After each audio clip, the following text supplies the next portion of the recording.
Welcome to Beyond the Walls, a podcast for women ready to break barriers and step boldly into their purpose. I'm Kylie, your coach and guide for overcoming fear, silencing self-doubt, and building a life of courage and connection. Whether faith is your anchor or you're still trying to figure it out, this is a space for growth, authenticity, and transformation. Subscribe now and let's start building the courage to be seen, heard, and unstoppable. This is Beyond the Walls, where your purpose begins. Welcome back to the podcast. Today, I am really looking forward to this conversation with Isla. She is a coach for moms of teens. And if you've been around for a minute, you know I'm in the thick of it. So I am so excited to have this conversation with her. I know just in the brief bits that we've gotten to meet each other, she's been so beneficial to me. And I know that she will offer so much healing to you today as well. So whether you are a mom already, not of teens yet, you're in the thick of it like me, you're beyond that stage like Isla, or maybe you have friends that have teens or will have teens, like this will be able to be beneficial to you, to someone near you, or maybe hopefully it'll bring some healing to maybe your childhood because you were once a teen yourself. So I am really looking forward to getting into this conversation. Isla, tell us a little bit about you and welcome to the podcast. Well, thank you, Kylie, and thank you for inviting me. It's always really important for me to share those pieces of knowledge that I have gained over time that I truly believe are beneficial to other parents. So I'm very grateful for that opportunity, for the platform today. How about that? So my story is, yes, as you said, I coach parents of moms, often of teenagers.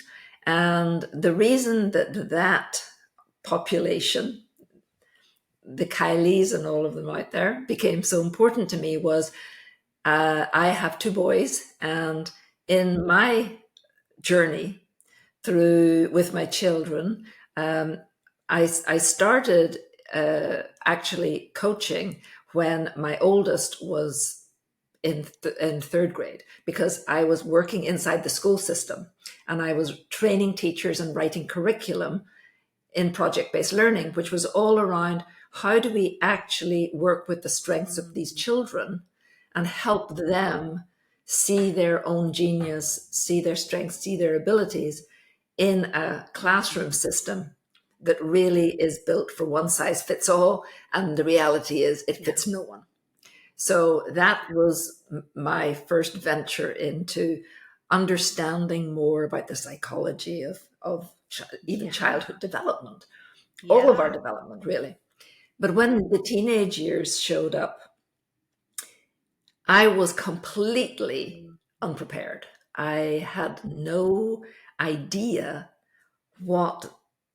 that I needed to become a different parent. I didn't understand that there is a growth trajectory that's brain driven, that is childhood to adulthood through years of massive change. So it's not just the hormonal changes and the physical changes that we see, but it's all driven from what's happening in the brain.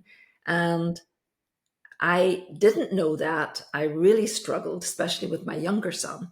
Was very, very concerned that he was going to end up self-harming.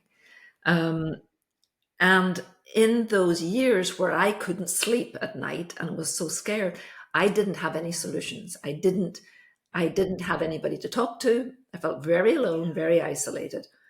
And thank God we all got through those years. But afterwards was when I went, I know that this is not just something that needs to be endured. There's something more going on here, and I want to understand why. And that's when I kind of took myself back to school to understand what's happening in the brain, look at the psychology of the childhood development to adulthood, and realize, aha, there's a huge piece of information that nobody ever told us. like in your story, right? Like the position you were in of clearly how much training there was, how much training you were doing and teaching and preparing teachers at a particular stage of life, right? And then there's so much information about babies and the toddler stage and the preschool stage. And then, yeah, there's just this like void. I mean, I think it's growing. I think we're getting more and more knowledge and more information, but I love the word endure, right? Like there's a better way than just enduring this phase.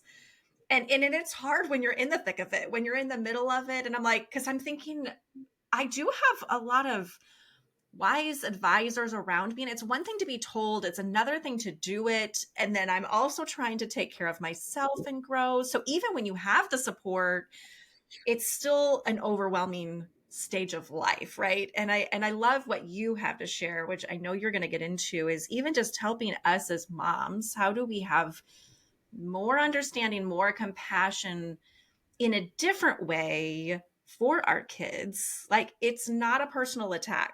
So maybe you could take us into like, where did you go next? Or you can kind of respond to what I just said of what do we need to know as moms? What do you want us to know? Well, I think the part of it that was so challenging for me was that what I was hearing around me was it's it's just, and I had two boys, right?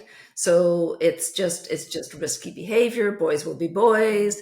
You just have to wait and they'll grow up and they'll grow out of it. But none of that helped me figure out how to help my younger son, who was really suffering from a mental and emotional aspect of all of this, feeling totally isolated, being bullied, but at the same time, not allowing me to go talk to anybody, not being prepared to go talk in therapy, Yeah. none of that. So I'm kind of watching this child trying to grow up without any tools, really, and I felt to help him.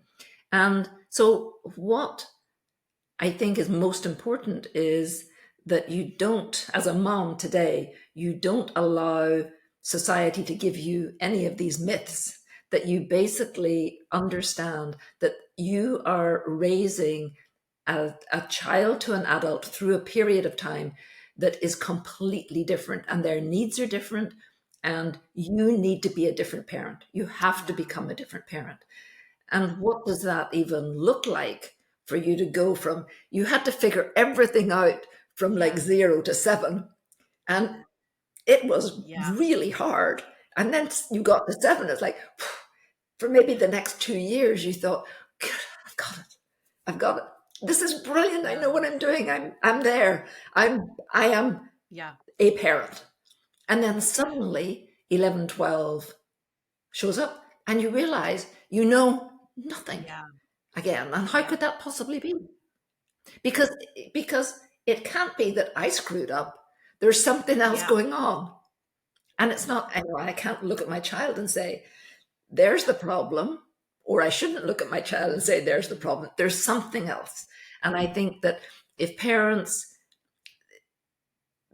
right now are just trying to make it through the next day or that day. And I think that is a reality.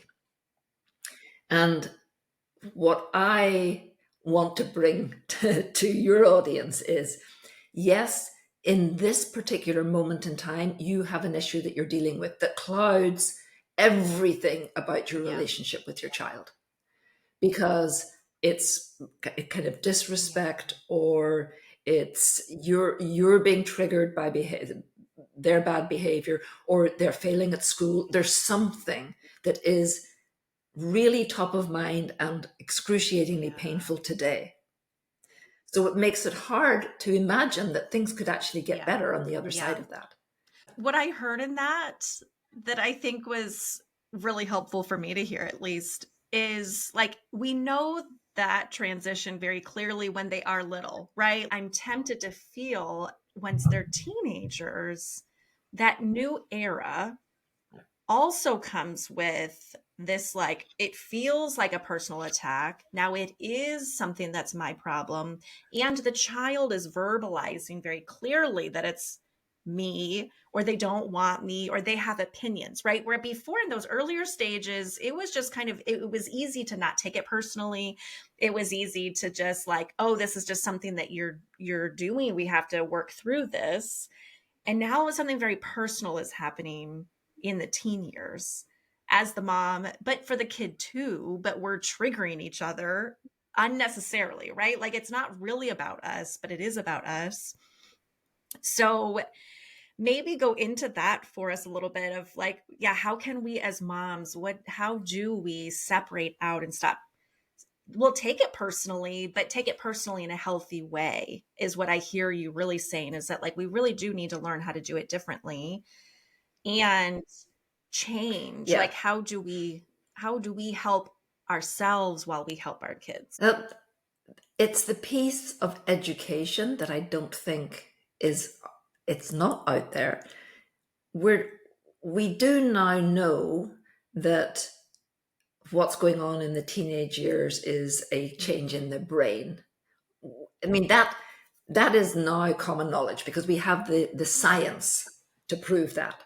But what we don't know is what that actually means for us and our child, because everybody's different. So we're being given a piece of information that is generalized, and we're somehow expected to figure out how do we take that piece of information and how do we make it relevant to our particular situation. Me as the mom in this house, you as the child in this house, when the reality is we process our information differently, we think differently, we communicate differently, we have different preferences. I mean, there's so much that goes into the uniqueness of any human being. And yet we're using these generalizations to try and help parents figure out how to deal with the child. So for me, I think the key is, one, take the time to learn exactly what your child is capable of at the different milestones in these teenage years. So your expectations are realistic, number one, because that's a lot of the triggers are expectations that are not being met. And that goes both ways. So your child is not meeting your expectations, behavior or academics or whatever, but you are not meeting their expectations of being kind and loving and understanding and compassionate and able to just love them for who they are, even when they scream, yell, and behave badly, which is sort of their expectation, right? Yes. So it's the expectation piece. And then it's kind of, so you have this, you dive a bit deeper into understanding what you can expect. And then you kind of step back and go, okay, what is actually happening and what are these triggers? Yeah. When do they show up? So that I believe, I know beyond any shadow of doubt that you can create a wonderful relationship that's caring, that is trusting, that is respectful with your teenager. And you can take it into adulthood. But the challenge is the mess of today. So you've got to be able to kind of step back and go, what is actually happening today? And how can I make sense of this today? So you work with today's issues. Then you start to gain confidence of, look at what I've done. I've actually solved these triggers of today. So I now can see that if I do a little bit more of this, or if I start to respond differently, if I learn how to parent more appropriately for these years, I'm actually going to get to the result I want. I love that.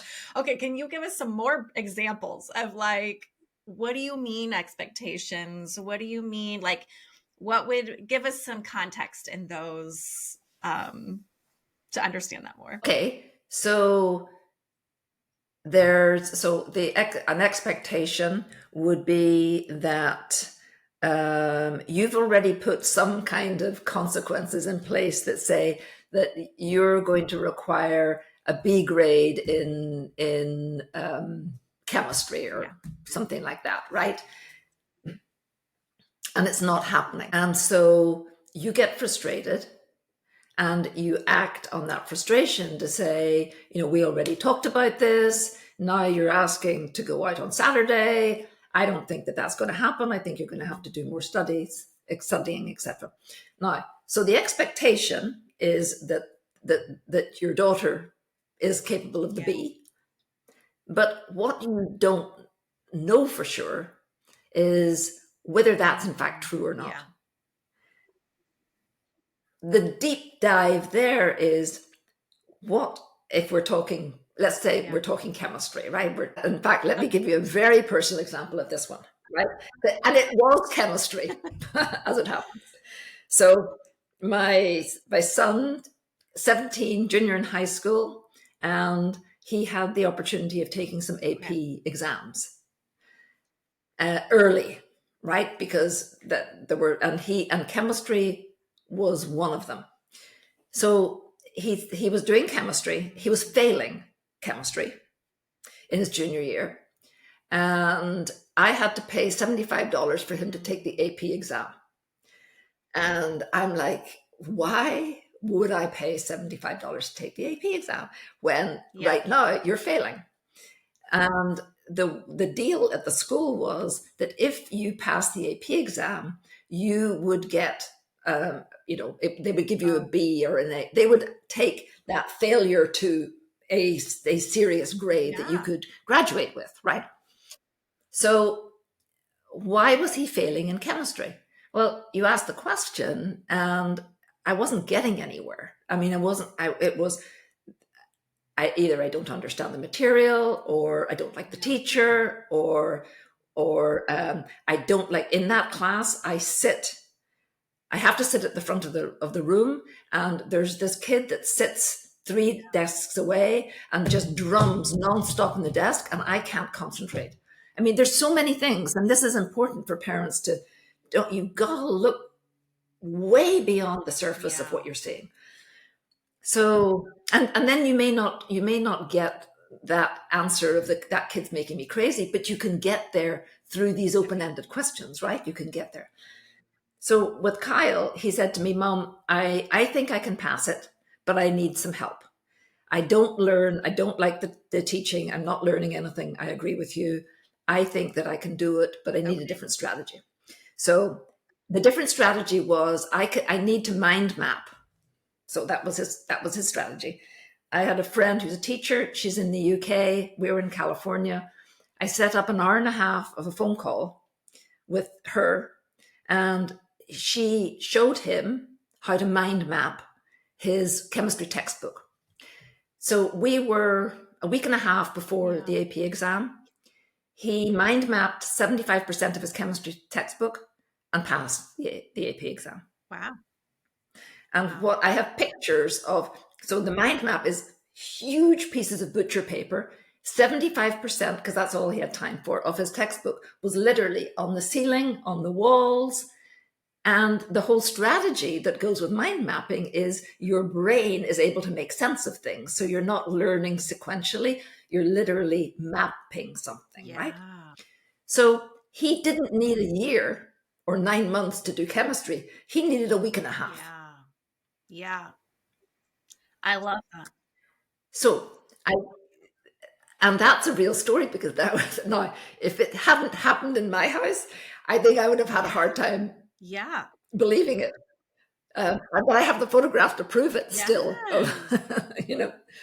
his room. But I think it's about things that trigger you. Really, really dive deep enough to ask the question, why won't they clean up their room? In my older son's case, because if anything was cleaned up, he couldn't find it. The only way he could find things was if he could see them. Everything had to be visible. Well, if you know that that's the issue, then you're able to go, okay, you can't live in this mess, but what can we do that makes it work? Yes. Yeah, that's a good, because I'm like, okay, so what if you disagree, right? Because I think your chemistry example is um and a good example of you guys clearly had some good communication. You were willing to ask good questions for him to work with you, but he had a personal desire to take the test and to pass, right? But your room example, Yes. let's dig into that one for a minute, because that was a clear different expectations, right? Like you really wanted the room clean. He was like, I cannot. How did that kind of, how long did it take you guys to kind of get to that point where you could mutually respect, I don't know if that's the word for it, or just like understand, so you knew, you got on the same page somehow, where you both realized what was the expectation then? So give us, talk me through that. So that one took years. Okay, it's not easy. Okay. No, no. And there'll be times, and I absolutely agree with that. It's not easy. There'll be times where you'll suddenly hook into something and you'll go, how about if I Yeah. think about it this way and it'll work. And other times where you just beat your head against the wall over and over and over and over again. But I think the key for me, and I can say, I'm saying this, I didn't do it well when I was in the middle of it all. It's much easier for me to be able to use what I've learned, because I'm in the theory, I'm not in the practice, right? But what I would say is there's always a reason. So one of my heroes is Dr. Stuart Albon, Albon, at Mass General. And his research says that people do well if they can, right? People do well if they can. It's a question of skill, not will. Highly recommend it. If as a parent you think that, it's always a question of skill, not will. Where you end up in conflict is the sense of the battle of wills. You're getting triggered by your child behavior. They're responding to you being triggered, and the whole thing escalates, right? But if you step back, if you take that pause and you step back and you say, I am not going to engage in this conversation right now. I'm going to think about how I want to respond, because this is not a good scenario for me. And then you start thinking to yourself, if it's a question of skill, what is missing? What is the skill that if my child had would enable her to be able to do better? None of us want to fail. None of us want to be screamed at. None of us want to, we all want to do well. I mean, that's human nature. Well, and I hear in that too of like, I think that brings so much freedom. And I think being able to then get on the same page of what we want to do well at. Is that true too? Because I feel like sometimes when they are negotiable issues and it's not like the hill to die on, I want you to do well at this one thing. I want you to have this skill. How much does that come into play of like their personal either preference plus their skill? But like, is there always some kind of mutual ground to find in every situation, even if it doesn't look exactly like how I want it to look? Like, is that sometimes the breakdown? I would say that that's based on how firm you are, or how attached you are to your own expectations. Because parenting is the hardest thing you're ever going to do in your life. And nobody, I mean, people pay lip service to that, but the evidence that, I mean, we have data that says that. The research that if you remember, the Surgeon General, like 6 months ago, came out with an advisory about kind of parenting, mental health, et cetera, et cetera. So the statistics were terrible. So like 42% of mothers with children were completely overwhelmed and almost non-functioning on a daily basis, versus 28% of women without children. I mean, the statistics, it is super, super, super hard. And everybody needs help, and everybody needs to be able to ask for help. because you can't do this alone. I think just to acknowledge maybe even the pressure that we feel as moms to get it right, to get it right by ourselves. Because I almost heard in that too the freedom to say, like, okay, if it is true that it's that hard, we're barely making it through the day, maybe we don't need to also know what the problem is to ask for help, but just ask for help and then discover what even, like, I don't even know what I need help with. I just know I need help, right? Almost like we just don't need to have all Yes. the answers all the time. And if we chose to get curious, then that's the only way, right? As opposed to like we already feel like we need to know the answer, we should have it in ourselves, we should have it by ourselves, like so much pressure, right? Yes. And it's like when you and I first Yeah. talked, right?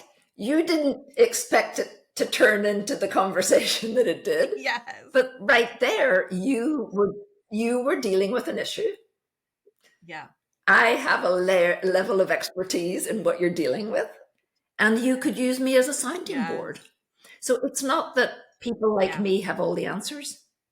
It's more that you cannot and you should not do this on your own, and you should not feel like you have to. And just bringing another person in to say, this is what's going on, and hearing yourself say it out Yeah. loud, often you start to come up with your own Yes. solutions as well. But you can't do that at 2 a.m. when you're tossing and turning and worried sick about Yeah. your child. And we've Yes. got to stop Well, that. and I think we get so tunnel visioned, right? Like because we beeline on one particular issue and then we create the mountain out of that molehill and we just lose sight of our Yes. ability to step back, right? I think you had used the word curious. I think I use that a lot in my coaching too, where I'm like one, if we can just be quiet long enough to get curious, to not already know.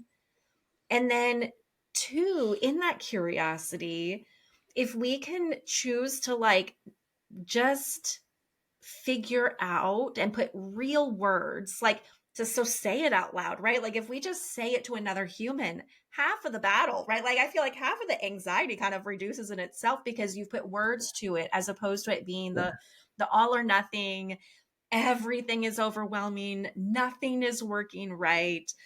And instead, when we bring it into it's like a specific context, a specific circumstance, a specific feeling, then all of a sudden we're like, oh, that's what I'm feeling, right? As opposed to just the vague, overwhelmed blackness of confusion. So either way, that was so helpful to hear.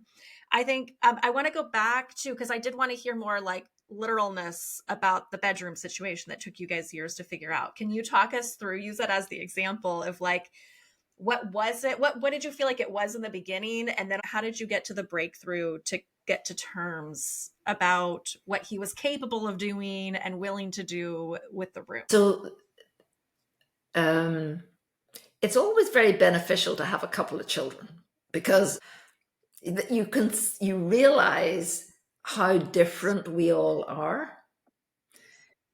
And because I started my journey inside the school system, right, with third graders, so I was kind of watching, I was observing a lot of different behaviors and a lot of seeing the strengths of the kids and seeing those what I call non-strengths. And I am a huge proponent of find the strength and build on it. We do not need to go looking for the weakness and fix it. That is not helpful. What we're doing, we do that is we're telling the child they're failing and we're just adding to the angst of that sense of failure. So I'm all about strengths and non-strengths. Yes. Anyway, that said, because I'd been working with all of that for years, what I was very aware of is that we all have dominant aspects of how we think and process our information. So for me, I'm very, what I would call right brained. I'm not analytical. I can do the analysis, but I don't think step by step by step. I don't need that step one, step two, step three. It makes me crazy. I need to know where I'm going, and then I need to backwards engineer. So Kyle, the child in question, is very, very like me. So even as a small child, when I was trying to get him ready for school, I would have to literally, because he doesn't have his auditory processing, he hears perfectly, but he doesn't process well. So I would say, go upstairs, get your backpack, brush your teeth, put on your shoes, so that he would actually come back down again with those things accomplished at 5 or 6 or 7 years old. So I always knew that we had to have this kind of visual, kinesthetic part with him. So when he would never clean up his room, and it made me absolutely nuts, and we used to argue about it, and then he would get it done maybe, or somewhat done, and then nothing would happen for the next month. I finally started asking the question, what is it, standing with him in the room, what is it that you don't see that I see? Why do I see a messy room that makes my brain feel completely chaotic, that does not work for me, and you don't see that at all? And he's like, but everything's here, Mom. I can see it all. I know how to find it. I don't lose things. It's all here. So I had enough experience, enough background experience to go, oh, this is a learning style issue. And if I make him put things away and he can't find it, all I'm going to do is have his stress level go so high that I'm going to end up triggering a whole other set of circumstances that I have no interest in. I don't want that. I want him to be calm. How do I work with him? So then it became, okay, what you have to be able to do is make sure that room can get cleaned. And what would clean look like to him? I imagine, like, is that kind of the conversation that you talked about? Like, what are you doing that you think is a clean room? What feels good?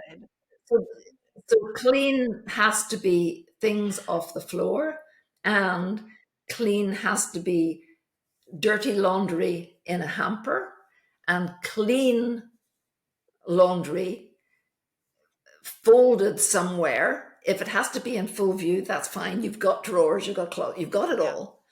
But it has to be something that I can walk through the door. And I didn't walk, it was his room eventually. That's the only way I could handle it. But that it had enough that we weren't going to get rats and we weren't going to have all those kinds of issues, Okay, that was perfect.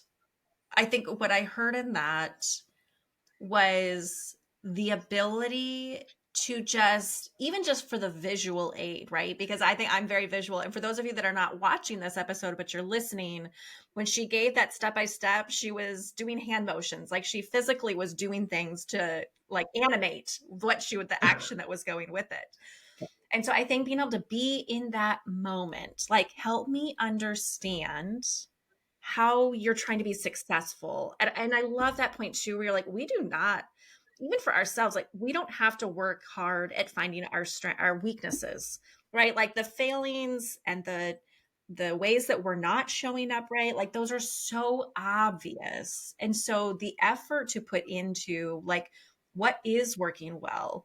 How are they trying to be successful, right? And I think that was such a healing sentence. I'll repeat it for us again in case you missed it, of being able to remember they want to succeed. Like their mission in life is really not to just make us miserable. Like they're not trying to just fail out of rebellion.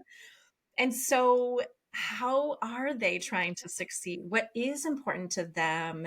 And I think if we don't take that time to not make it a you versus them conversation, right? I feel like that's what I heard so much with you. And even when we talked before, when all of a sudden I'm in a coaching session, right? I'm like, help me understand what's actually going on right now, because we're so quick to run it. Already know we're so accusatory, right? Like clearly you're rebelling against me. This is just an attack. You're just being lazy. And instead, when we can be curious of like, what else could be going on? What is it that you're protecting? What is the good you're trying to put on? Then we can sort of make a decision based on it. And then I can look at my own expectations and say, am I just being unrealistic? Am I being demanding because it's my way over your way?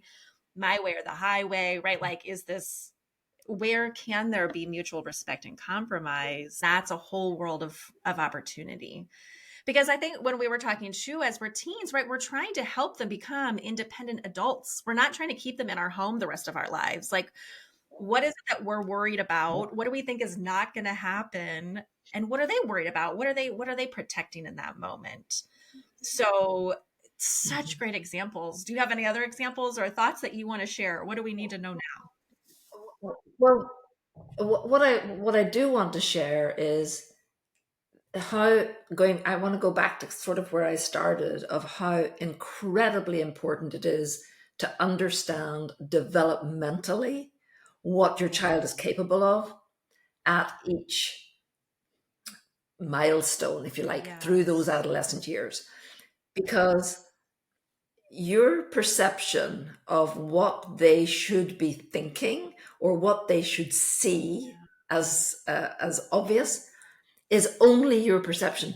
They don't. They can't. They do not have the brain functionality yet for the kind of thinking, critical thinking, or consequences thinking, or planning that you're looking for. And it's not that they don't want to, it's that they flat out can't. So your job as a parent, you have your expectations of, by the time we're 18, I would like to see that you can do X, Y, and Z and take care of yourself. All of that is super important, but understand that you may have to do a lot more guiding, coaching, and mentoring than you expect. Because if the brain capacity isn't there for the things that you are asking them to do, you have to be the guide that's showing them how to think like that. You have to be their thinking partner. It's super important. I love that point.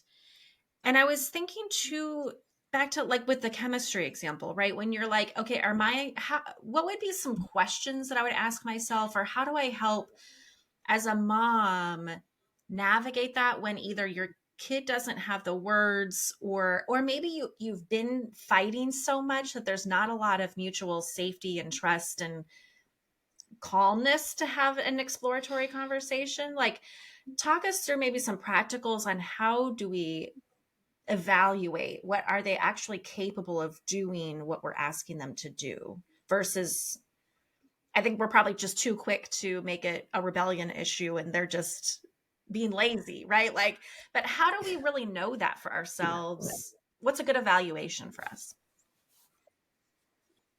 I think you have to ask. Everything comes down to communication. And if the conflict has gotten so bad that there isn't the room for a conversation, then the first thing you have to do is figure out how to create that. How you, the parent, how you need to backtrack, how you need to do a reset of what you want the relationship to be like with your child. And that can be incredibly difficult, because if there's been a lot of damage done and the trust isn't there, if your child doesn't trust you, I mean, there's a lot of cases where you don't trust your child, but if you don't trust your child doesn't trust you either. So when you're trying to build, I mean, we're talking adult children here, but it's exactly the same thing, adult to adult, right? Somebody really does something very damaging to you, you're not going to trust them. They're going to have to build that back, right? So it's exactly the same thing. If your child doesn't trust you, that is definitely something that goes with you not trusting them. So it's about then, how do you build that back? And how you build it back is you don't go in, oh, guns blazing. You just literally, it's a conversation that you, in my view, never have it at home, neutral territory, out in the woods, taking a walk, and you're just say, I am sorry that our relationship has gotten like this, because it is the last thing I want. I adore you. I'm here for you. and I want to change this. And you make it all about you. Yeah. It's not about them. It is about you. You're the adult here. You're the role model. You're the one that they have to learn from. They don't learn it. They learn from you. They want to learn from you. You're still on a pedestal, even when they say, I hate you, get the out of my life. You're still on that pedestal because they don't have the ability to manage their emotions until they get into their 20s. The emotional brain is on fire, and it's never on fire like that again as it is in the teenage years. Oh, that's good. I feel like the stage of life that I'm in, I don't think I'm not in perimenopause yet, right? But there's so much menopause conversation. So you have moms who are like at their midlife crisis while their teens are having their midlife crisis.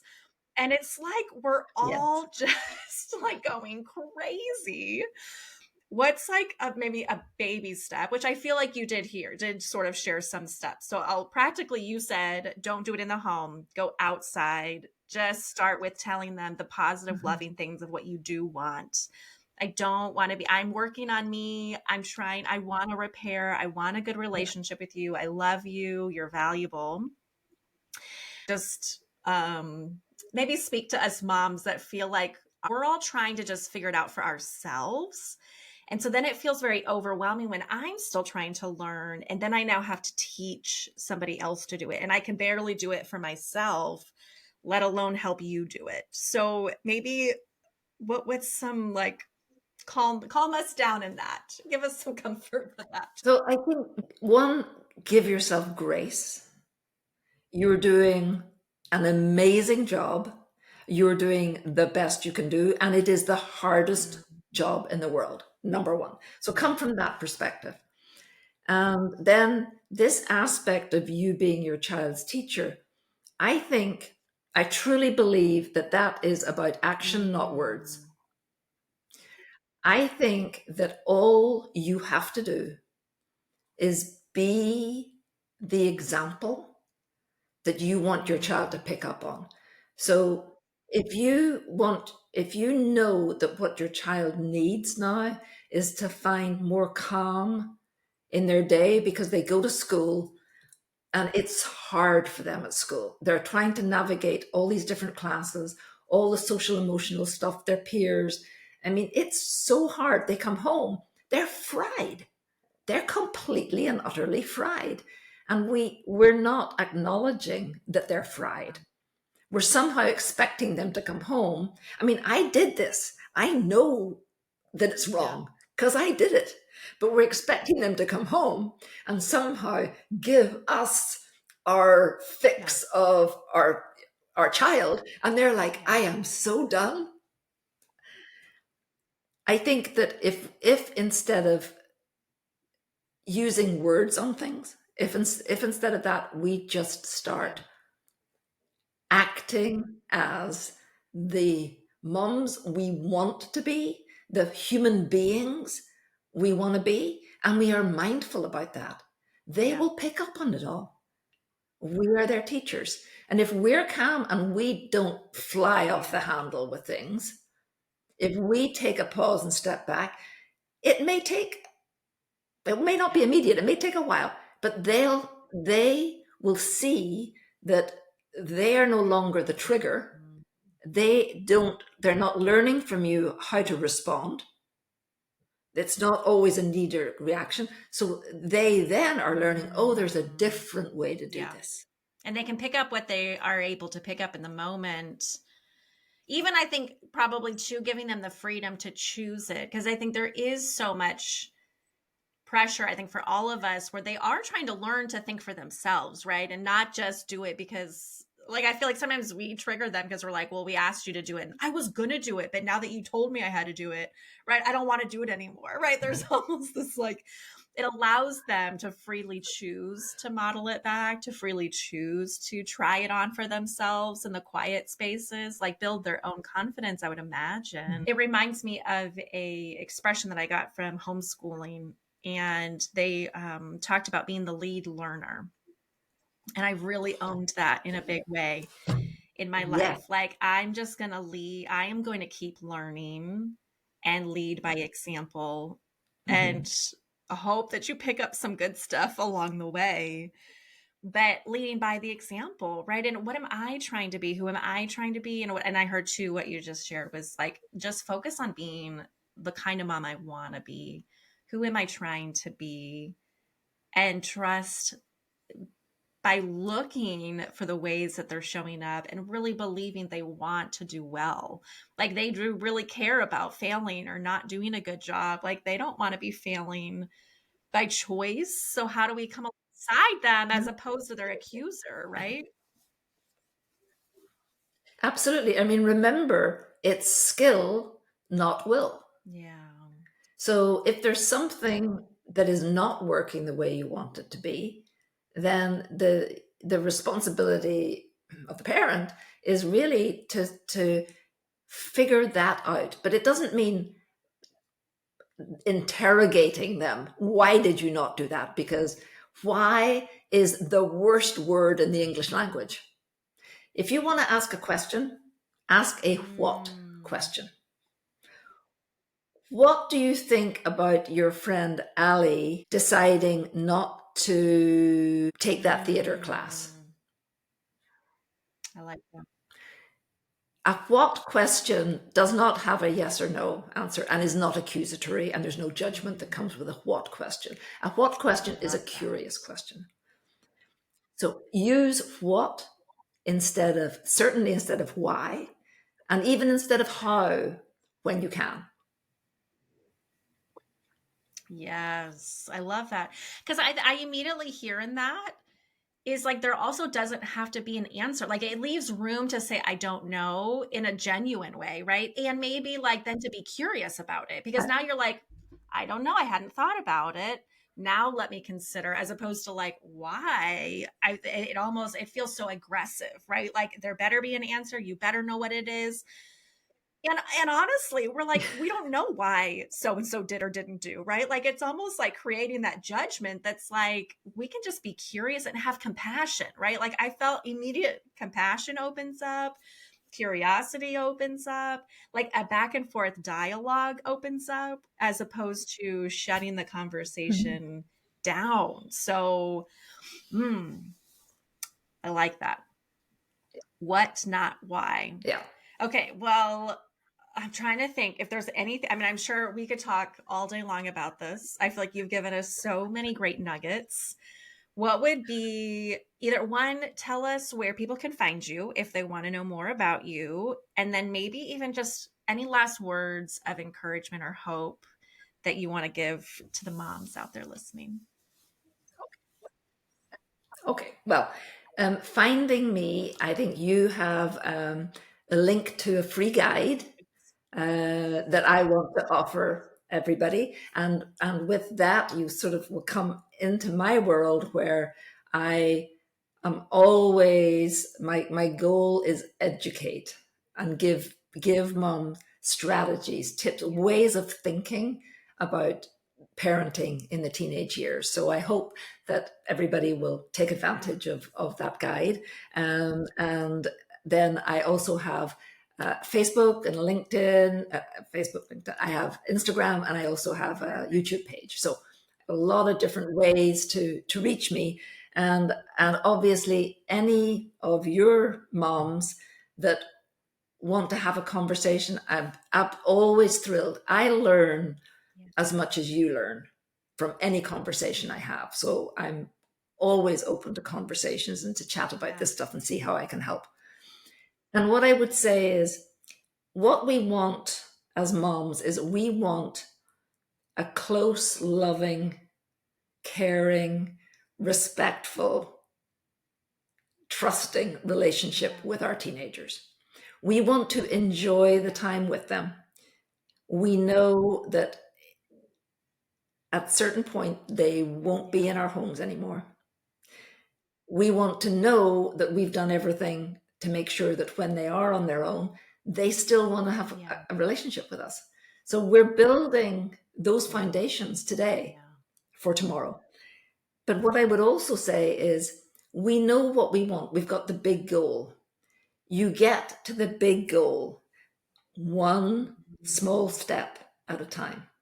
And that small step is, what am I going to do today that can improve my relationship with my child, so that I can see the evidence that if I'm doing one more of these and then one more of these, I'm building my confidence. I'm actually becoming a good parent. You're always a good parent, but you're believing it. Now you feel good about the parenting thing. You don't have all the answers, but you come at it from a different approach. So it's what I always want to encourage is, you have to have this long-term goal. It's incredibly important because it becomes your North Star. This relationship is your North Star. You start today and you just tackle what's going on today, and you ask for help. And there's a ton of help out there. Thank you, Isla. It was a good reminder to just stay in the game, and every day's a new day. Right. I think that's what I heard too, of like, okay, It is what it is that's happened. Like, what am I going to do now?